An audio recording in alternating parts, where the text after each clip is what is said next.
Am I audible? Yes sir. So हमने दो case कर लिए।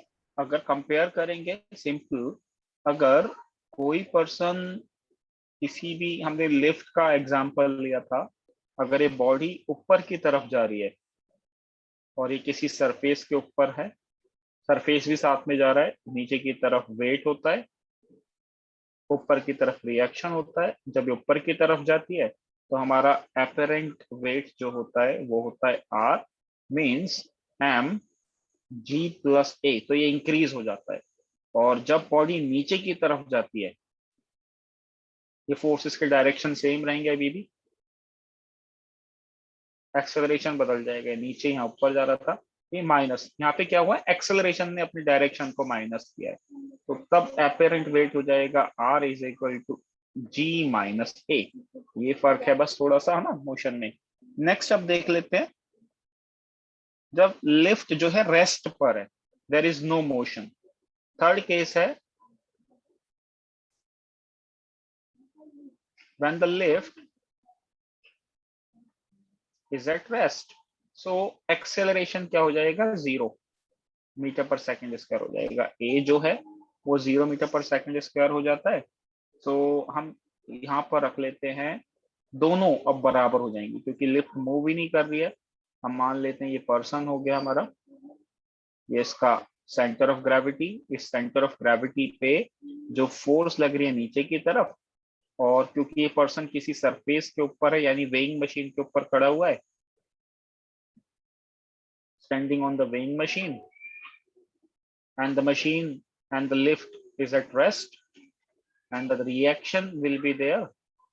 Reaction actually is the weight. This is the reading of weight. ये weight है हमारे पास mg, और ये reaction है।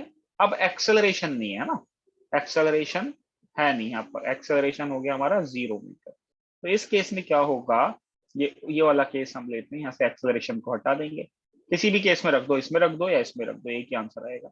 सो तो अब जो वेट आएगा या आर आएगा वो आएगा एम जी माइनस 0, एक्सेलरेशन की हमने क्या कर दिया 0, तो आर आ गया ये एम जी। तो ये बच्चों एक्चुअल वेट है, जब लिफ्ट मूव नहीं करेगी तो एक्चुअल वेट एपरेंट वेट के बराबर हो जाएगा। सो when the lift sir is आपने एट सी पॉइंट रेस्ट, क्यों लिखा है हेडिंग? क्या बेटा, सर आपने सी पॉइंट की हेडिंग क्या लिखी? When the lift is at rest, when the lift is at rest. Sir तो यहाँ पे हमने डाउनवर्ड वाला केस क्यों लिया है? आप ऊपर से भी रख दो, यही आंसर आएगा, मैंने बोला तो था, दोनों में से किसी से भी रख दो, ए 0 करोगे सेम आंसर आएगा दोनों जगह पे। Okay sir. ठीक है, so when the lift is at rest, then the apparent weight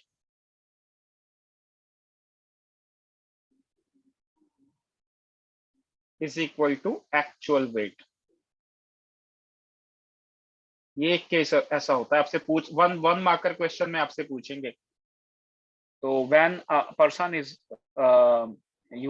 when a person is using a lift, lift is moving in upward direction, and or the lift is moving in downward direction, in which condition the apparent weight will be equals to the actual weight, which was सीधा सा answer लिख दो, when the lift is at rest or when the acceleration is 0, उस case में। तीसरा ये होता है, कभी कभी एक्सीडेंट हो जाता है ना, चलो एक्सीडेंट कर देते हैं इस लिफ्ट का भी। ऑब्वियसली ये लिफ्ट है तो ये किसी रोप के थ्रू ये अटैच है, केबल जो होते हैं वायर्स के थ्रू अटैच होती है जिससे मोशन होता है।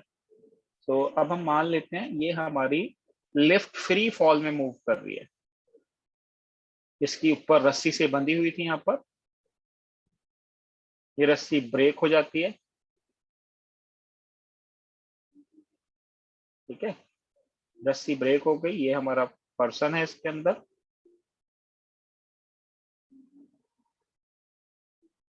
Standing on the weighing machine, ये सेंटर ऑफ ग्रेविटी हो गया, सेंटर ऑफ ग्रेविटी के थ्रू हमारा ये वेट नीचे की तरफ काम कर रहा है, और रिएक्शन की फोर्स जो इसका रिएक्शन है, एक्चुअली अपेरेंट वेट है, वो ऊपर की तरफ काम कर रहा है।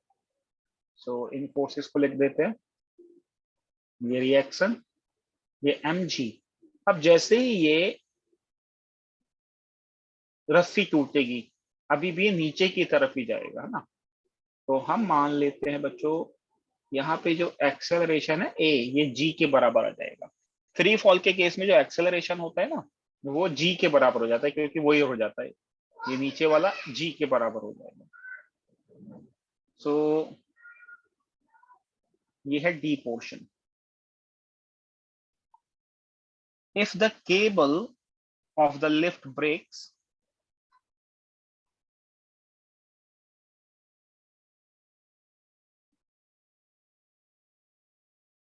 if the cable of the lift breaks,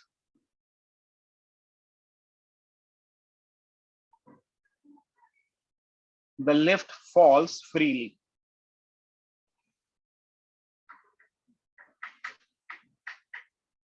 The lift falls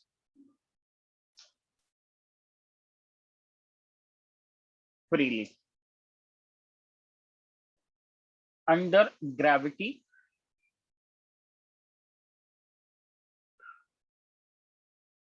Therefore, the acceleration will be equals to g. अब यहाँ पे डाउनवर्ड वाला केस लेंगे ना, यहाँ पे याद रखना है।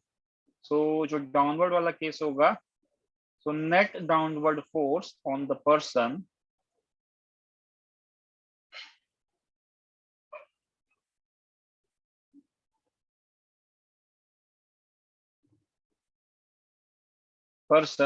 is r is equal to m g minus a.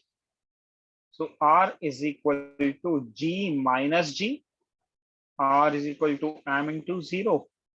So 0 Newton का नेट फोर्स आ जाता है। So this, thus the apparent weight of the man becomes 0. इस केस में जो apparent weight होगा becomes 0. रीजन क्या है? Because both man and the lift are moving downwards with same acceleration. Both man and lift are moving downwards with the same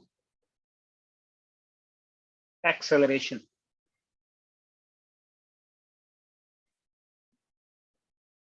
And there is no, ऊपर लिख देता हूं ना यहाँ पर, there is no force of action reaction between the men. There is no force of action and reaction between the man and the lift.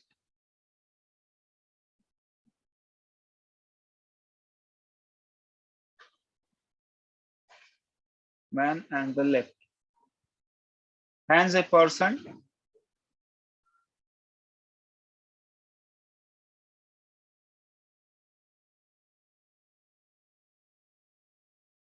develops a feeling of weightlessness.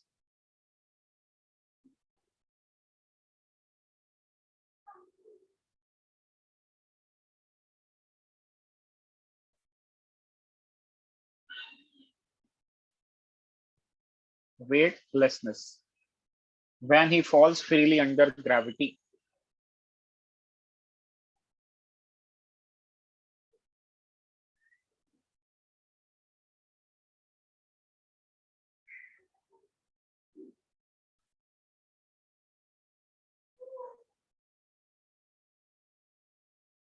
ये last case था इसका lift का।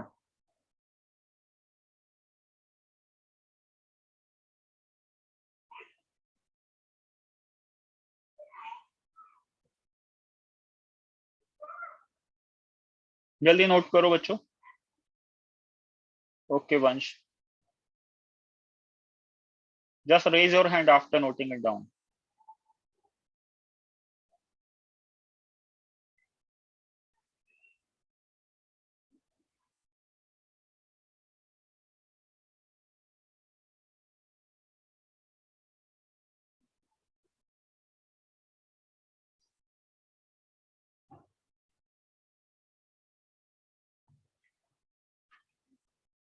Okay, सबने कर लिया, ठीक है। Next एक क्वेश्चन करते हैं ना।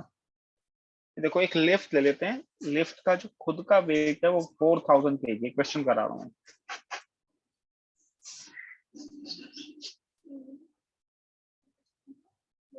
सपोज दैट ये हमारे पास लिफ्ट है और इस लिफ्ट का खुद का जो वेट है that is 4000 kg, 4000 kilogram.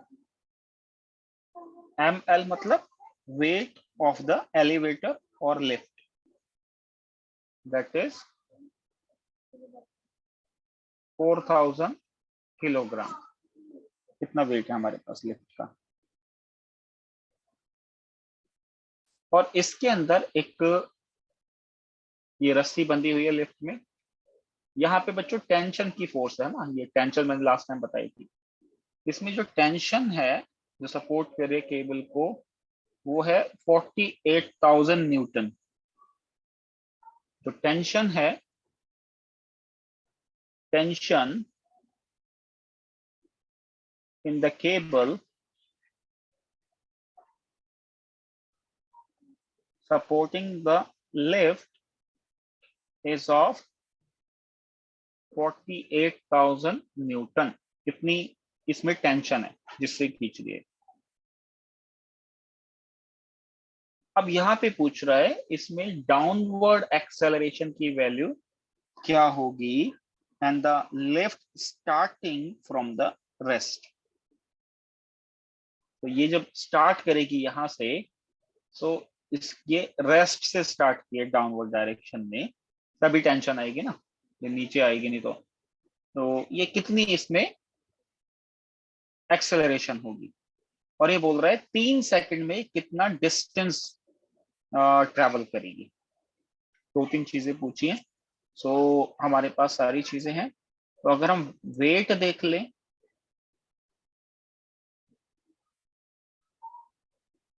Wait of the lift, weight क्या हो जाएगा mg, means 4000 kilogram wait.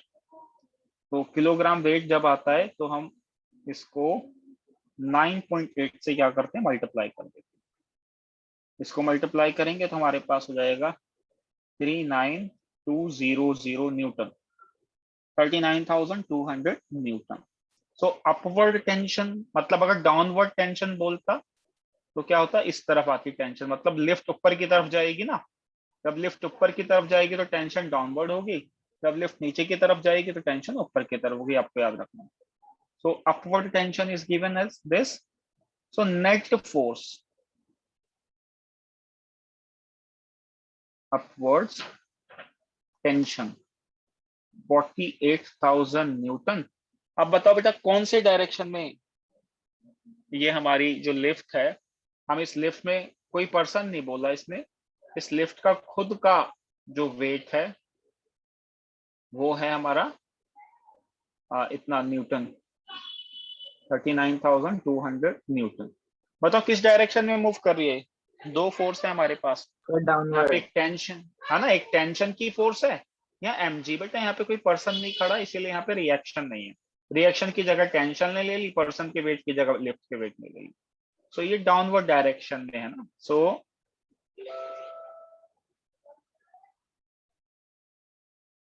The motion is taking place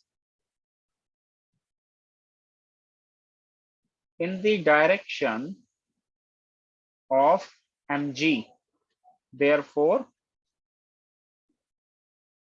mg is greater than the tension।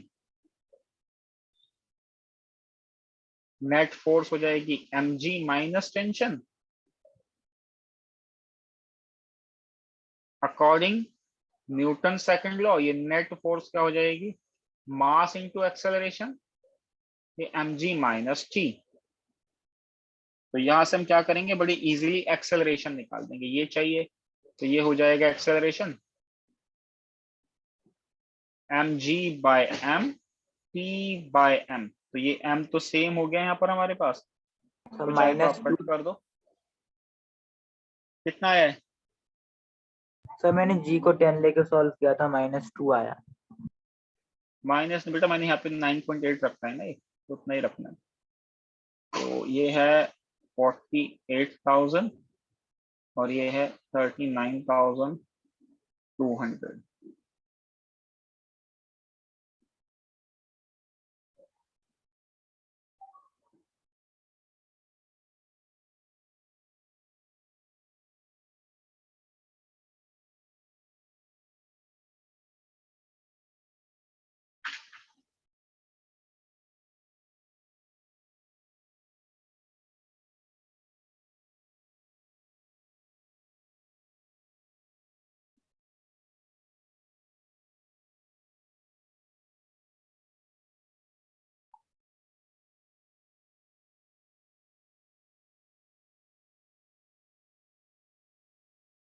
ये जो वैल्यू आएगी इसकी आएगी 2.2 समथिंग आएगी, 2.2 मीटर।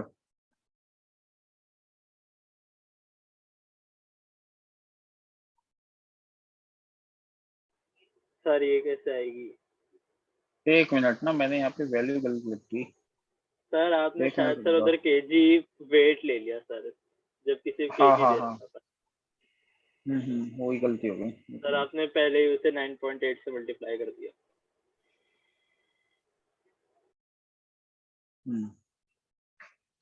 तो नेट फोर्स निकालेंगे, एक मिनट।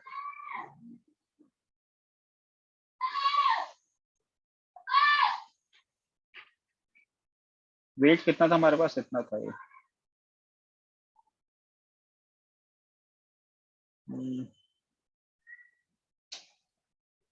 एक मिनट रुक जाओ जरा, पेन मेरा भूल गया।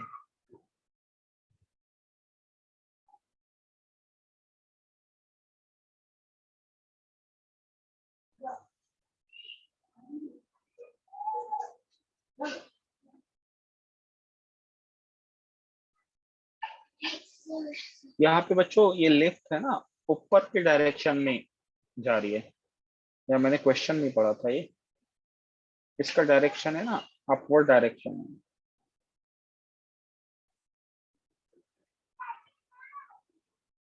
तो ये हमारा टेंशन बड़ा हो जाएगा mg से, तो tension minus mg, tension minus mg। तो इसको कर लेते हैं।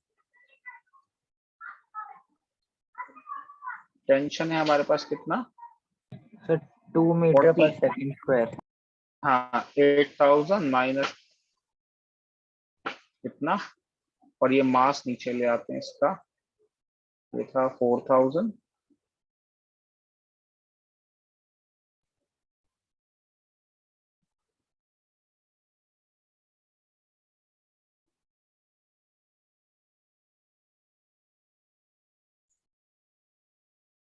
कितना आ रहा है बच्चे, एक्सेलरेशन कितना आ रहा है?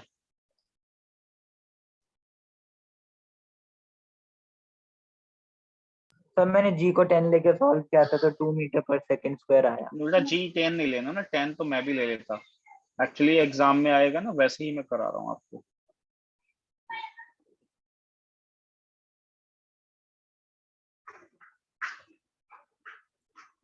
To 2.2 metre per second square आएगा।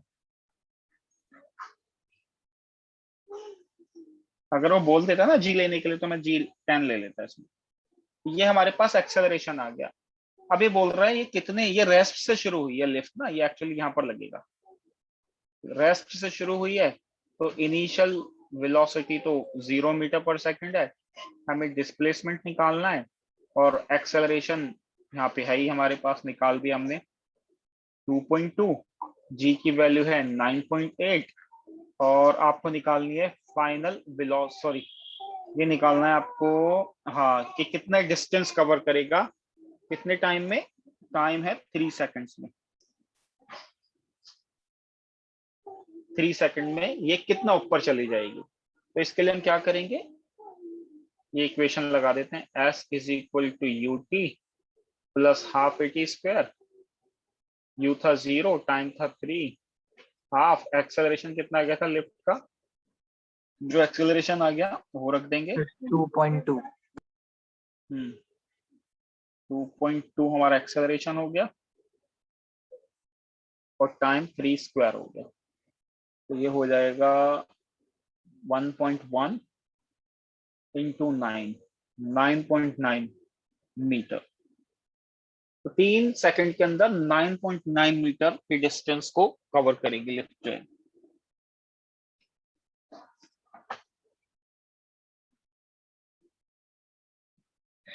एक और क्वेश्चन करते हैं इसका।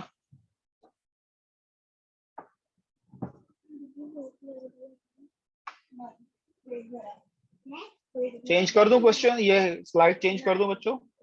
हाँ कर ही लिया होगा Yes, sir. कैलकुलेट तो आपने, हाँ ठीक है। सो मैं क्वेश्चन लिख देता हूँ, नहीं तो ना गड़बड़ हो जाती है क्वेश्चन में लिखते तो। Question 2, an of mass a lift of mass 2000 kg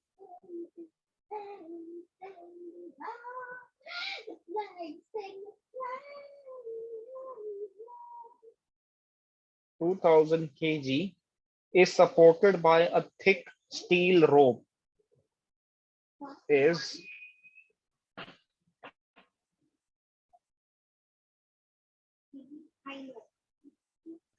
steel rope ropes होगी। If maximum upward acceleration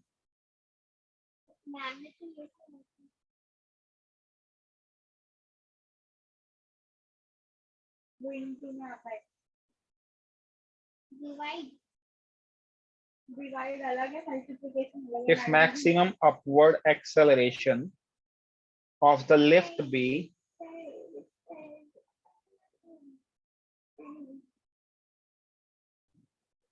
1.2 metre per second, ये मैक्सिमम लिमिट दे दिया यहाँ पर ना, क्वेश्चन थोड़ा अलग है। And the breaking stress of the ropes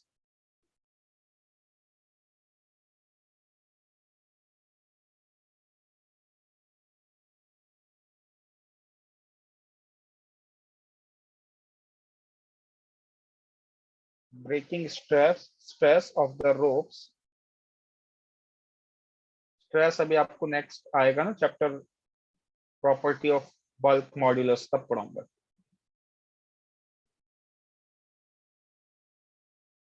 इतना न्यूटन पर मीटर स्क्वायर।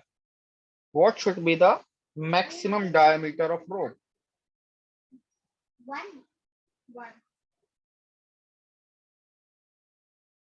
यह हाइब्रिड क्वेश्चन है बच्चों।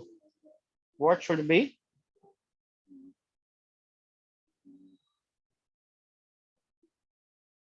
Diameter of ropes?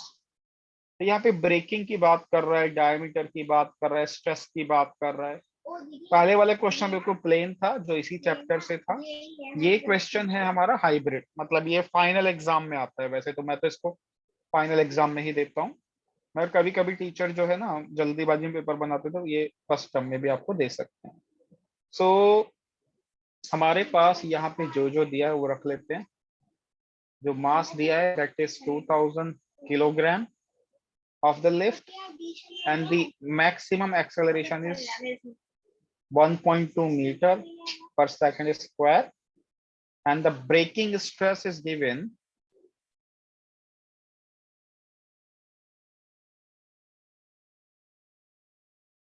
2.8 10 to the power 8 Newton per meter square. As the lift moves upwards,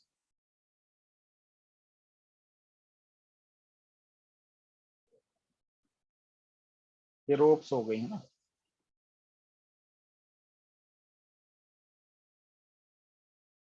ये एक्सेलरेशन है मैक्सिमम। यहाँ पे स्ट्रेस आएगा material का, lift is moving in upward direction.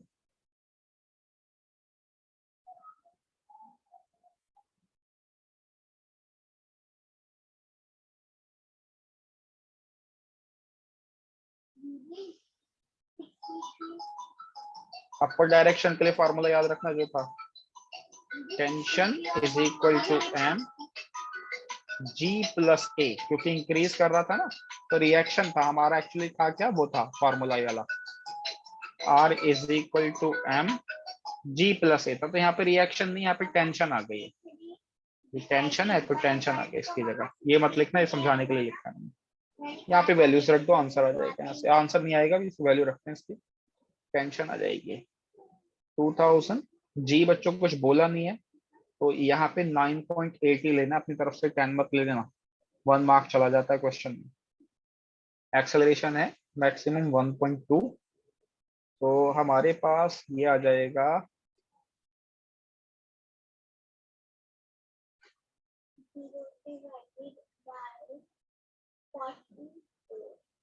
22,000 Newton. इतनी टेंशन है हमारे पास इसमें, ये रोप्स के अंदर इतनी टेंशन है, ठीक है। अब यहाँ पर मैं आपको स्ट्रेस बता रहा हूँ, ये यहाँ अभी हम पढ़ेंगे इसको, नेक्स्ट आगे आएगा कॉन्सेप्ट, मगर मैं अभी बता देता हूँ स्ट्रेस जो होता है। चलो यहीं पे बता देता हूँ। हम मान लेते हैं ये कोई वायर है, सिलेंड्रिकल वायर, और बच्चों इस पर ये इसका एरिया है, area of cross section.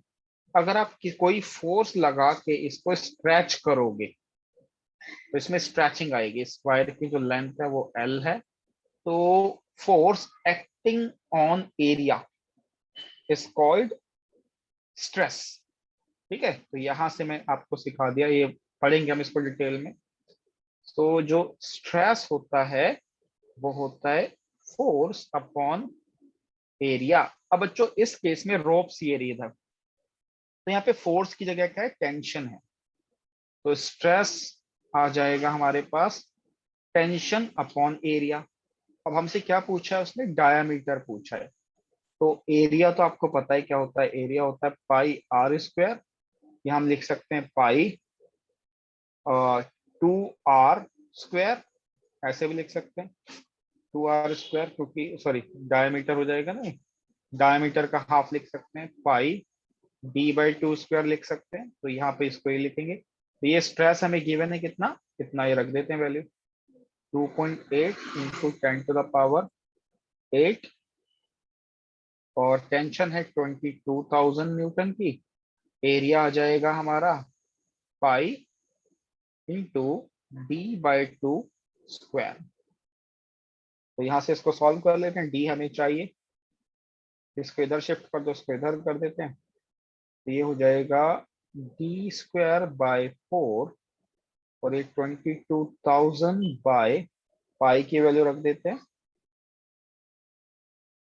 22 bye, नीचे है ना तो मैं यहाँ पे रख दूंगा 22/7, मतलब उल्टा हो जाएगा, और ये 2.8 इंटू 10⁸8, 22 से ये चला जाएगा तो ये 11,000 रह जाएगा, और ये 4 को इधर ले आएंगे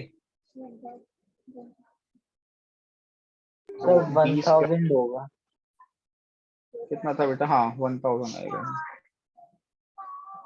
1007 इंटू 4 बाय 2.8 इंटू 10⁸8। यहाँ से बच्चे डी को आप सॉल्व कर लेना, ये आएगा 10⁻−2 मीटर, मतलब 1 सेंटीमीटर आएगा, 1 सेंटीमीटर का डायमीटर होगा, तो ये टूटेगी नहीं रस्सी, है ना। अगर आप इससे कम का रखोगे तो इतने एक्सेलरेट होने पर ना रस्सी टूट जाएगी, इसका मतलब ये है। 5 बज गए, आपकी क्लास है दूसरी वंश, सर मेरी भी है केमिस्ट्री की। Yes sir. चलो बेटा ये तो कॉन्सेप्ट पूरा हो गया, चलो एक कॉन्सेप्ट हो गया पूरा, चलो नेक्स्ट क्लास में मिलेंगे फिर। श्रुति आपकी भी क्लास है, thank you sir. Sir okay बच्चों को बाय बाय। श्रुति क्लास है आपकी, सर हाँ बोलो ईशान। नो सर नहीं सर नेक्स्ट क्लास आप कल ले लीजिए, फ्राइडे वाली। कल, हाँ मैं सोच तो रहा हूँ कल ले लेता हूँ, चलो। हाँ बेटा श्रुति आपका कोई क्लास थी आपने नहीं ली हो, कुछ ऐसा कॉन्सेप्ट जो रह गया तो पूछ लो, मैं बता देता हूँ। नो सर ये समझ में आया बेटा आज का कोई कॉन्सेप्ट पूरा? हाँ Yes, बोलो, sir. ईशान बोलो।